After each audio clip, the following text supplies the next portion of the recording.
Alright, this says I am live. Let's see how this works. If anybody is watching, it doesn't say anybody's watching. I can't see myself though. I think it's got a huge delay. Okay, so YouTube does a lot of things really well. Their live streaming is utter crap, as I'm finding out right now. Stefan Steinberg, what's going on? Hey, there's a couple people here. Glenn McMahon. Hey, Glenn.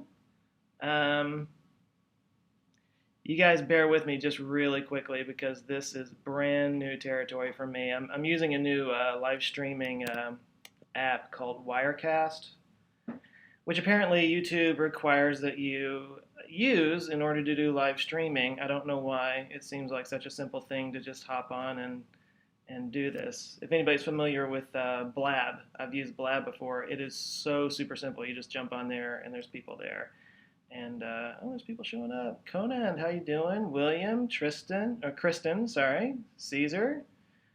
Wow, wow, there's people watching. I'm suddenly nervous. Well, so okay, I'm doing this for a couple of reasons. One is because I was out at VidCon over this last weekend, so I didn't get a typical Monday video uploaded. And I always try to jump on here and just do a little something for you guys, or just at least say hi on Mondays when I don't have my throat's really scratchy because I was talking a lot this weekend. Pardon me. Um, anyway, so I normally would do that, but since I have this coming Thursday, I'm doing the big reveal, the big drawing for the prizes that I'm giving away for the big giveaway. I thought I would jump on here and just try out the live stream thing and see how it's working, and it's a little weird. It's a little weird. Um, Good evening from Eastern Europe. How are you? I'm doing well. I'm doing okay. I'm a little, like I said, my throat's a little scratchy from last time, or from this weekend at VidCon. Um, so here's what I'm gonna just try to do. I'm just gonna try to. This is all just me trying to work this out. It's gonna be really weird. Um, you were watching my Mandela video when you noticed that I was live. Well, you should go back and finish that video because it's awesome. Awesome. Um, okay, so again, just please bear with me because I'm just trying to get a handle on all this. But let's do a little Q&A. Why not? If you guys have questions you want to ask me, whether it's about videos that I've done or just about me, um, who, what's up with me and why I'm in this weird room, I can talk about that if you want. Um, can't be on here too long. Unfortunately, as some of you know, I do still have a day job, and that's where I am right now. So I'm gonna have to get back to that here in a minute. But let's just give this a whirl. So I can't really show you what I'm looking at here, but like the YouTube uh, window that I have open is like seriously delayed, and I can't watch it because if I watch myself talking like 5 seconds ago, then why am I in this weird room? What camera do I use for my videos? Why don't I have more subs? You know, I get asked that all the time.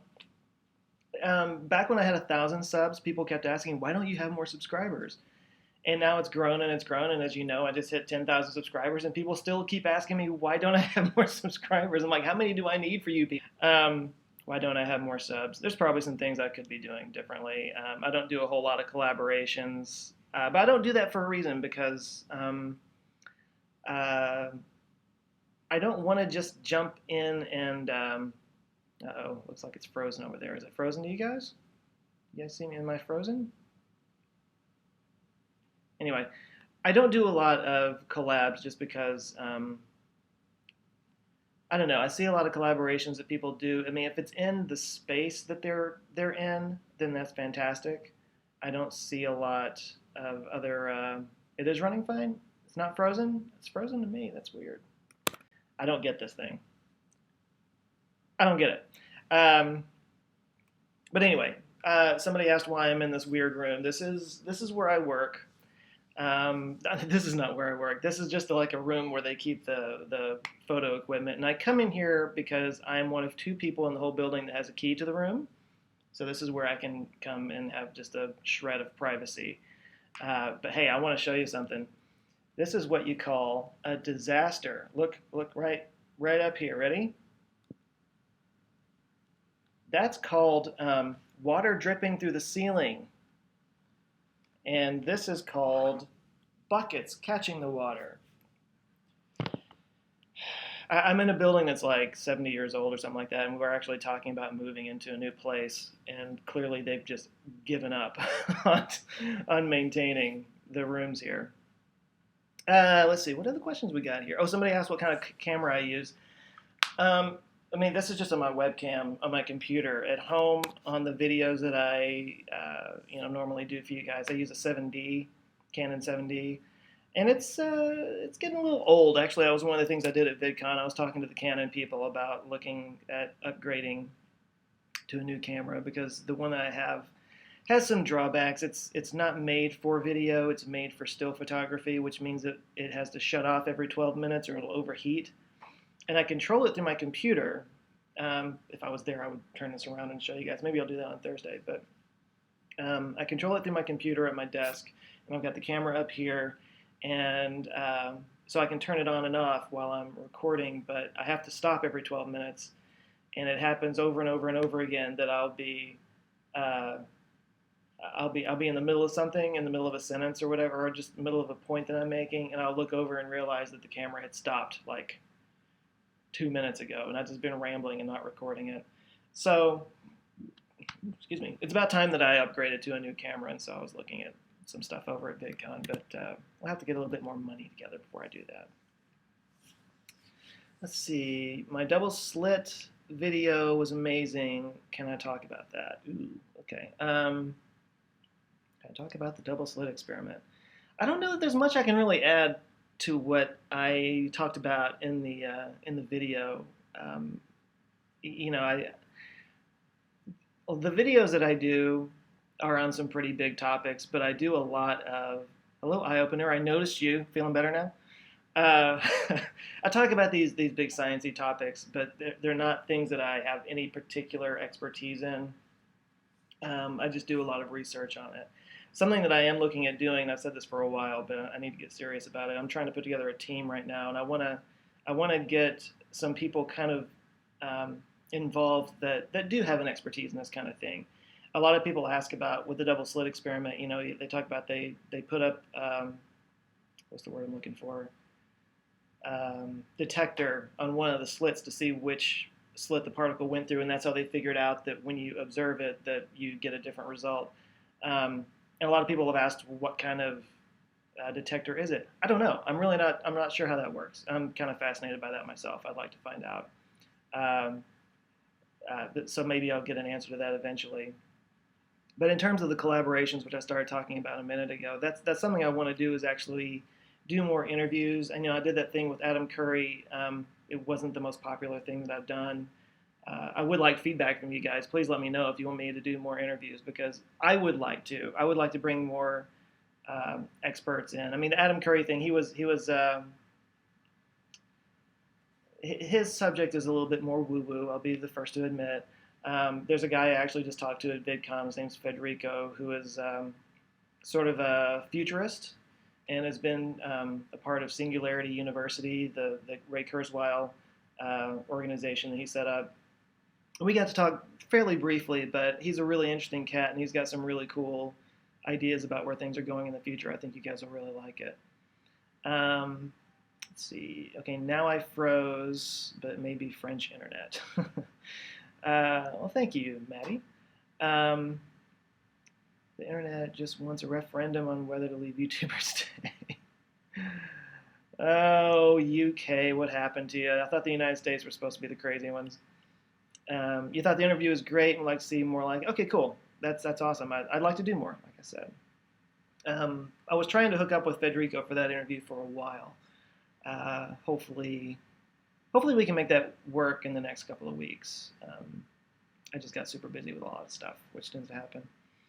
Uruguay. Hello, Uruguay. My God. All over the world. Do I think 9/11 was an inside job? Let me take another sip on that.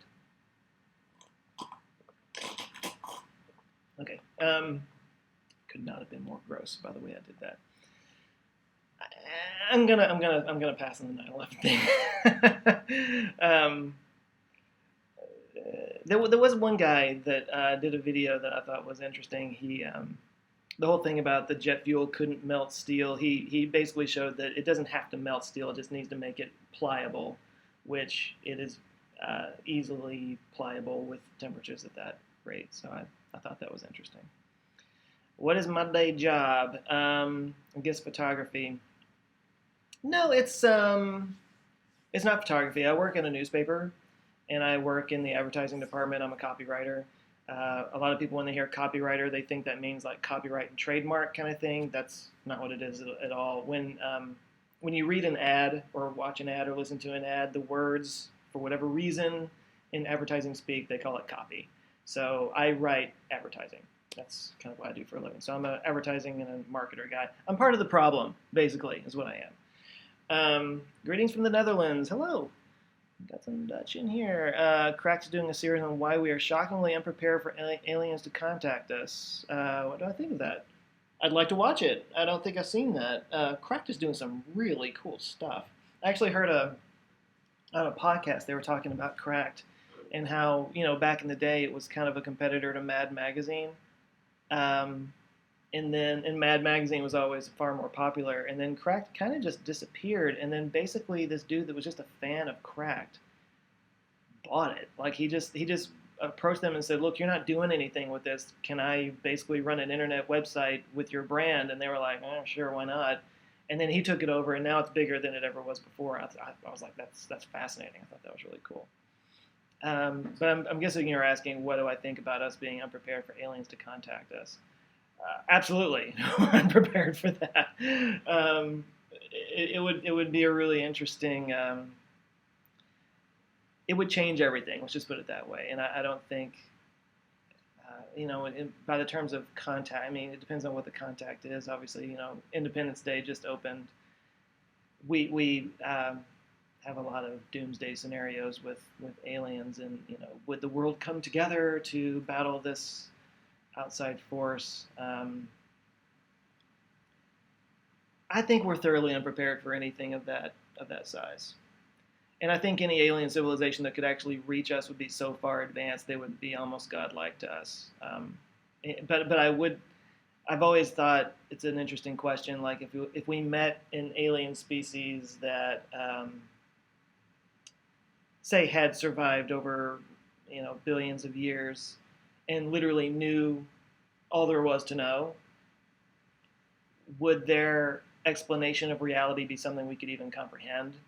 Or would their explanation of reality be anywhere close to what we think reality is? And my guess is no, it wouldn't be. I think what reality actually is something we can't even process. So I think that would be mind blowing, and no, I don't think we'd be able to handle it at all.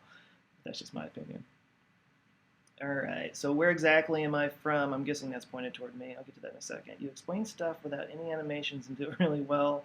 That's what I like about your channel. Thank you, Amit. Am I saying that right? Amit? I'm going to assume. I appreciate that. I would like to actually have more animations and visual stuff for you guys, but that's something I'm super slow at. I can open After Effects and I can do a thing or two, but what would take a competent person an hour takes me an entire day.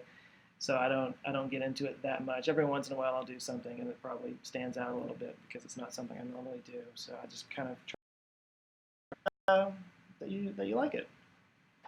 Where exactly am I from?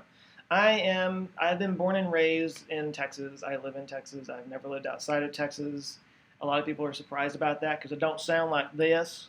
But a lot of people in Texas don't. My sister was also born and raised here. She doesn't live here anymore. But neither one of us really have much of an accent.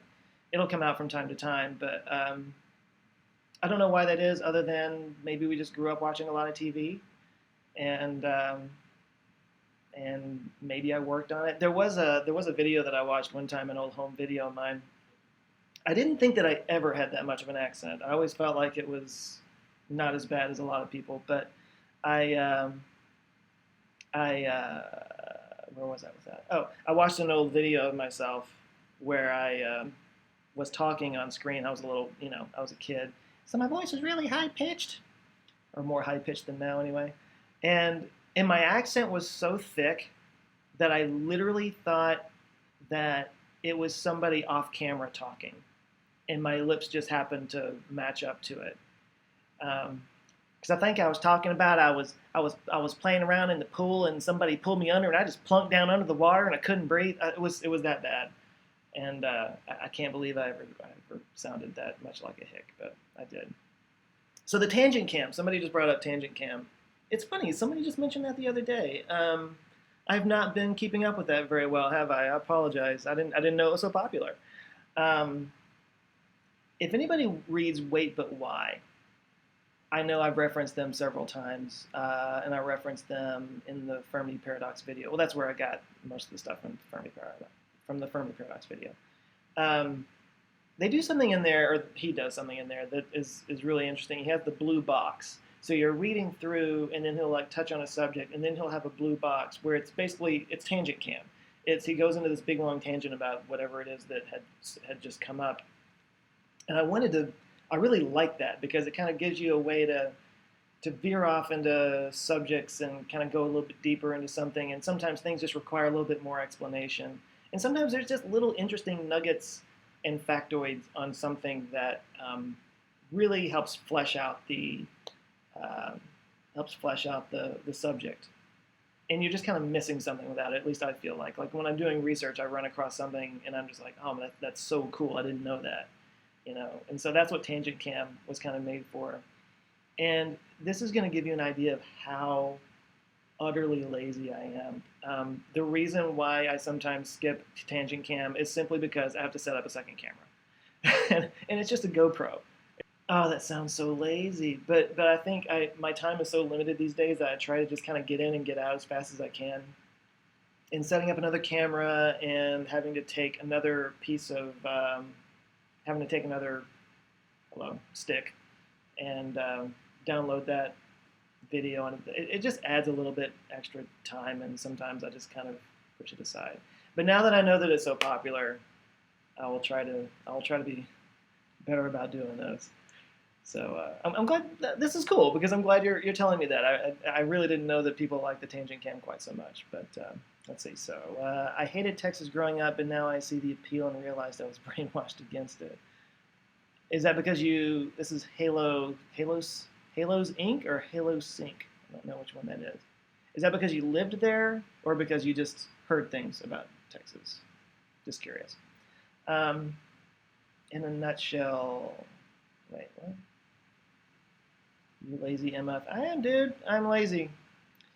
I'm lazy and I'm busy, so I just try to bang things out as fast as I can. Can you do a video on the possibility of an alien superstructure orbiting? Is that the? I think I know which one you're talking about there. That's the one where they found the. Well, I think it might have been a Dyson sphere, or they were finding irregular patterns of brightness and dimness on a star, and they couldn't account for it with typical planetary orbits and stuff like that. I think I know what you're talking about. That was a while back, and there's been some more research done on it. I would like to look at that again because there has been some interesting stuff that's come out from that. Halo Sync, got it. Two equally qualified people have applied for a job. One is from an affluent family and the other is from an underprivileged one. You need to select one. How would you make a decision? Oh, jeez.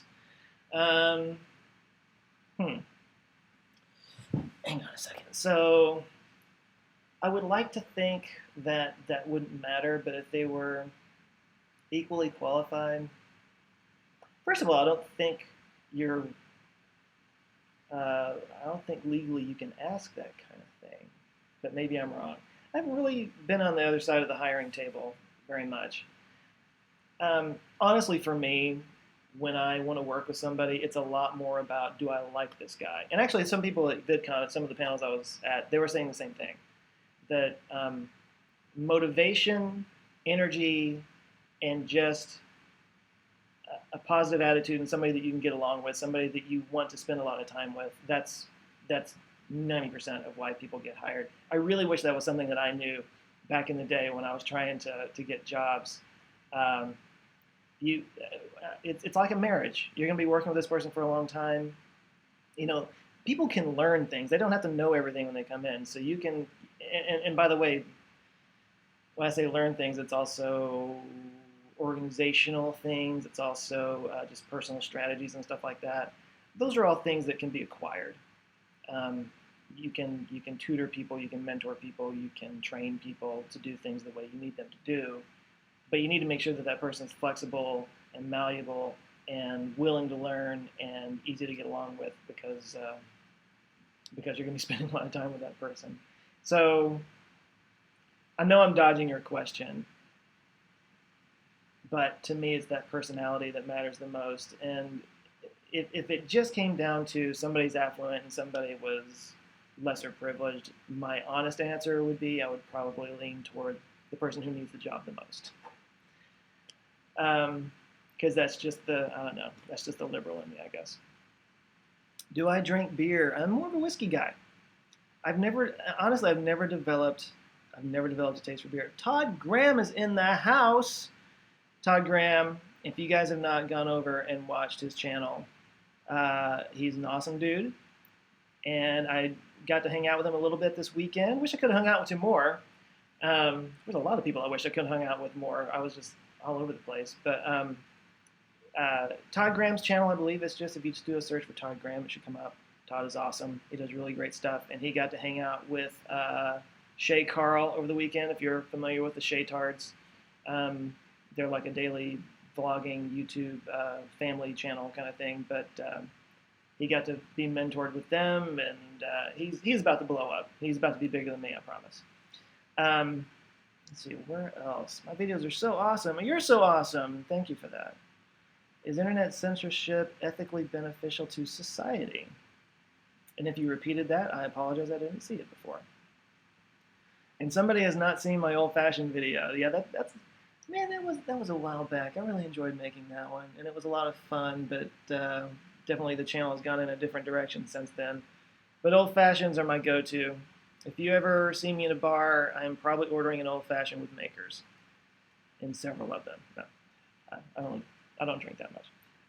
But no, I've never developed a taste for beer. Actually, there's a very good friend of mine, one of my closest friends, who got into brewing his own beer, and I felt awful because he was so proud of it, and for good reason. You know, he's doing something new, and he's putting himself out there, and anyway, he kept asking me to try his beer, and I was always like, I'm not gonna like it, man. I'm sorry. Like it has nothing to do with him or his talents or anything, and he loved it, and good for him. But I've never had a beer. I've never had a beer palate. About the internet censorship ethically beneficial to society, I'm mostly against any kind of censorship.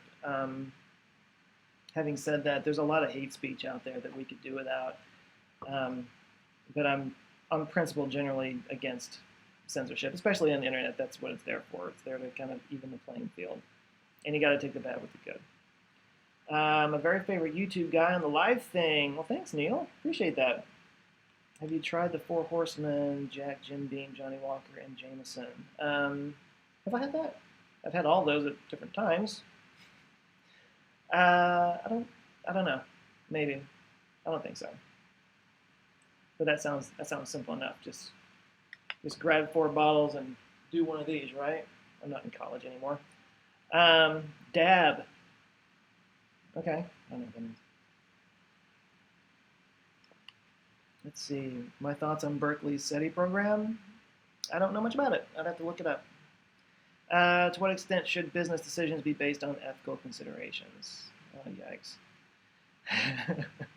Why are you asking me questions?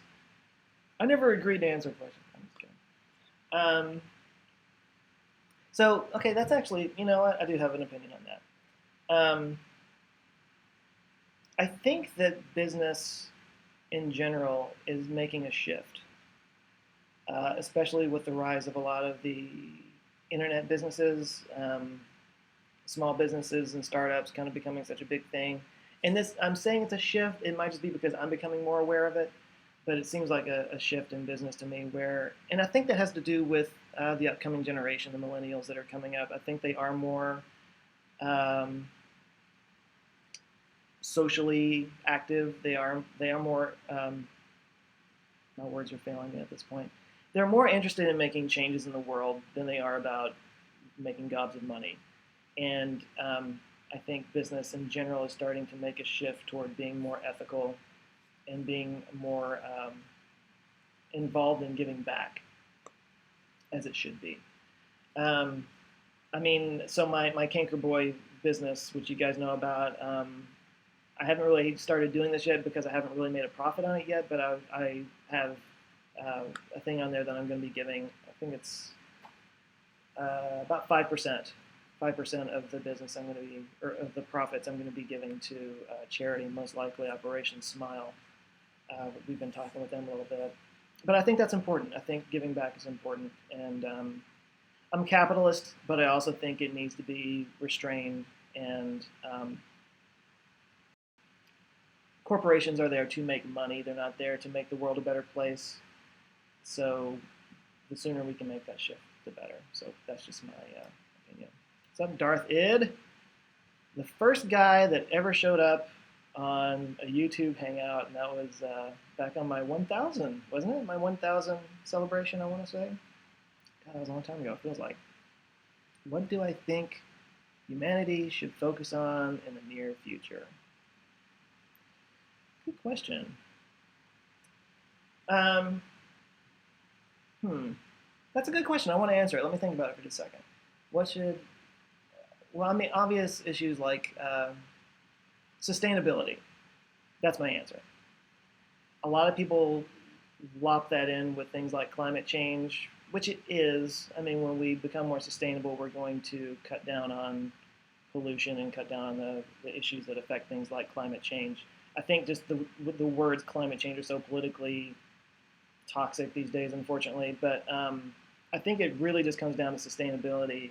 I always say, we're not going to have oil forever. We're going to run out of it. It's not a renewable resource. So getting us off of those old paradigms and onto something that's more sustainable for the long term, because human lives are getting longer. And I read somewhere, I think this is fascinating. I read somewhere that for every year that passes right now, the average human lifespan gets a month longer. So every year that passes, our lifespans are generally increasing by a month. And they were saying, I think by the year 2030 or something like that, it's going to get up to a year. So for every year that you live, the human lifespan on average will increase by a year. I don't know if that's technically immortality. It kind of sounds like it. But the fact of the matter is we're going to be living much longer. There's going to be more people, and we have to be more sustainable about it. Because the way we are just not sustainable right now. We're using way too many resources, and it can't go on forever. So that's my answer. Sustainability. Let's see. Man, sorry guys, my my voice is cutting out. It's getting kind of bad. Hang on. I think humans will go extinct someday. I mean, it's kind of inevitable. I think that's why Elon Musk is trying to get us off of this planet, but I think there are no other planets in the solar system that can sustain us. I mean, unless there's some kind of gigantic terraforming project that we can't figure out yet. That's just not something that's sustainable. Getting to another star system is still out of our reach. But I think we are in such an interesting time. If we don't manage to become, again, sustainable, if we don't find a way to get through the next couple hundred years, I think in the next couple hundred years we might be able to, the way things are going anyway, we might be able to figure out how to get to another star system and find another planet that could sustain us a bit longer. But for the time being, we're here, we're on this pale blue dot, it's all we got, and we got to take care of it, or else we're not going to make it another 300 or 500 years, however long it's going to take for us to get to that point. But as long as we're on this planet, eventually, yeah, we're going to go extinct because someday the sun's going to explode, but that's way in the future. And there's also so many different variables just in our on the Earth. I mean, climate change keeps coming up, but climate change is not necessarily just the man-made bit. It is always changing, like I said in my climate change video, and it's something we gotta be ready for. Okay, we got stuff coming in. Sagar says, I think we live in a simulation and the meaning of life is to just be a computer simulation and not to worry about finding the meaning of life. That way the Matrix rewards us. Okay, sounds cool. That's my favorite book of all time. Don't flake out either. You want an answer. I mean, you are just a bossy MFer, aren't you? You answered my question. It's my favorite book.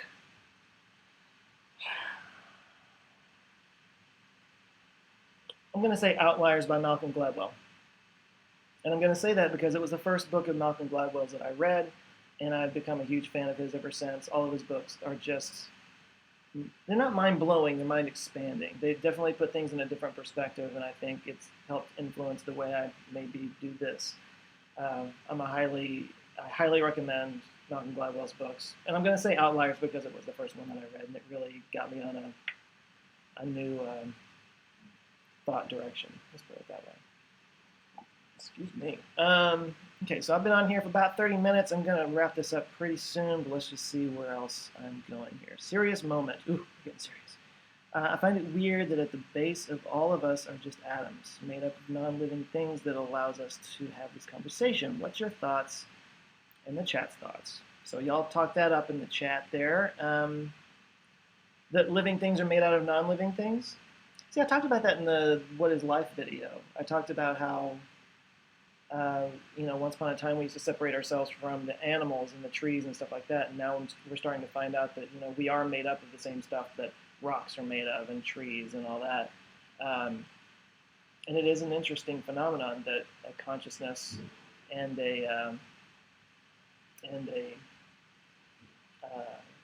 personality, whatever term you want to use, that all that comes out of non-living material and it just becomes this thing. I think that's one of the mysteries of life.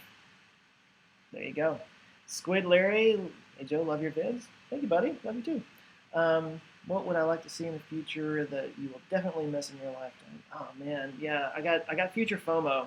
I definitely have future FOMO. There's so much. God, there's so much. I know there are a lot of people out there that disagree with this, but I really look forward to a future where a driverless future, when cars can drive themselves. Oh man, that would be awesome. And I might see that in my lifetime. We'll see. But the medical advancements that are becoming so one right after another. I worry about the medical stuff, that it's not going to happen fast enough simply because of economics and the fact that we have a profit-driven system. That might mean the haves will get to live forever and the have-nots may not. We may actually have two separate species. That's actually something that Federico talked about when I talked to him at VidCon. Sorry. Darth, Id, have you seen CGB Craze's latest video about the split brain process? Let me tell you something. Anybody that's following me on Facebook, I did a live stream the other day where I talked about a book that I'm reading right now that actually talked about that. So there's a weird synchronicity going on there. But I'm sure I'll be talking about this more in the future because it is absolutely blowing my mind right now. But there's a book called Who's in Charge? I think it's called Who's in Charge? The Science of the Brain Free Will and the Science of the Brain. That's what it is. Who's in Charge? Free Will and the Science of the Brain. Because it talks about these split brain things, and just to get everybody else caught up on what Darth or David, I don't even know your name, is talking about. So we have these two hemispheres of our brain, and I may have to cut this short after this because I'm actually losing battery power on my computer. So we have these two hemispheres of our brain, and there's a bundle of fibers that connect the two called the corpus callosum. And in people that were having really bad seizures, like multiple seizures a day, they started doing this thing where they cut the corpus callosum, basically splitting the two hemispheres of the brain. And some really weird stuff started happening. It did fix the seizure issue, which is great, but they felt normal, but they kind of had a split, not a split personality, but like the part that killed me was like they would put blinders up like this and show, let's say, I don't know, a bucket on this side and into this eye, and they would ask them, "What do you see?" Consciously, they couldn't see it. It was just blank. They couldn't see this bucket. But as they were sitting there saying they couldn't see it, their left hand was drawing the bucket. And oftentimes they would have to like sit on their hands to keep them from doing something because they were like functioning independently of their conscious thought. Uh, and that kind of stuff was just amazingly weird. And it's going into some really cool places in this book where I am right now. It's talking about how consciousness uh, emerges in the brain because there's actually several different modules in the brain that are basically fully autonomous and conscious themselves. And it's the emergence of all those different autonomous consciousnesses.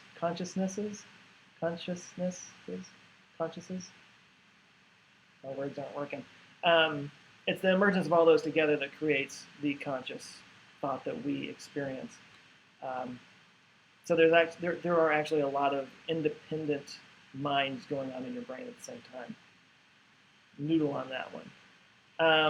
Okay, so let me see if I can get one more question in. Somebody seconded Richard's question. If I could make one theoretical tech, Musk, Kurzweil, etc., a reality tomorrow, which one could I pick? All right, that's a good one to end on. If I can make one theoretical tech, a reality tomorrow, which one would I pick?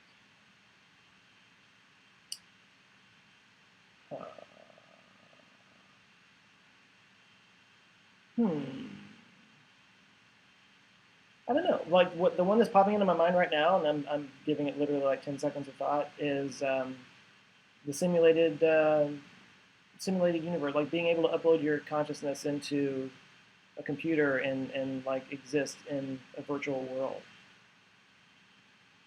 I don't know, the opportunities and the I don't know, just the stuff that you could do there. Like you could literally be a different human being, and there would be no rules. There would be orgies, as we know. I'm not just saying that for the orgies. I just have a feeling that's ultimately where we go, or maybe it's just something that is so mind blowing. I just would really love to see it and experience it.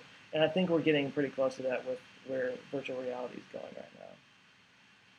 So, does truth transcend culture? Last question. You've been asking this several times, and I'm going to say no. I don't think it does. I'm actually kind of a pessimist on that. I'll just put it that way. I don't think that truth transcends culture. I think that culture determines what truth is. Perception is reality, especially over generations. Um, and that's a pretty pessimistic view of it. But that's just my opinion. I see so much in history that has been rewritten over time that we now may go back and find out that it really wasn't like that. I think the powers that be and the forces of society shape what truth is and what we come to believe. And we believe what's in front of us, unfortunately. So, all right, guys, this is fantastic. It's very clunky, but it's fantastic. You guys asked some awesome questions. The deadline for the giveaway is Wednesday, the 29th.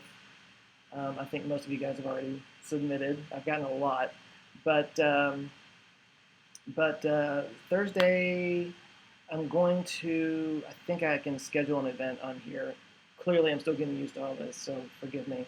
But I'm going to send out a thing, and we're going to do this on Thursday night, probably around 7 o'clock Central. I don't know where that is everywhere else. There's so many people all over the place. But remember the laptop charging next time. Yeah, I know. Oh, that's Elijah. How you doing, buddy? But thank you guys for joining. This has been fun, and maybe we'll do some more of these. Let me know in the comments as you watch this if this is something that you would like to see more of, and I'll try not to stumble and be so weird from now on. So here's where it's going to get really interesting because I got to figure out how to stop this thing, and I'm not sure exactly how this works. Maybe I just hit this stream button here. Okay, if this works, then I'm going to be signing off. Thank you guys. Love you guys, and I'll talk to you soon.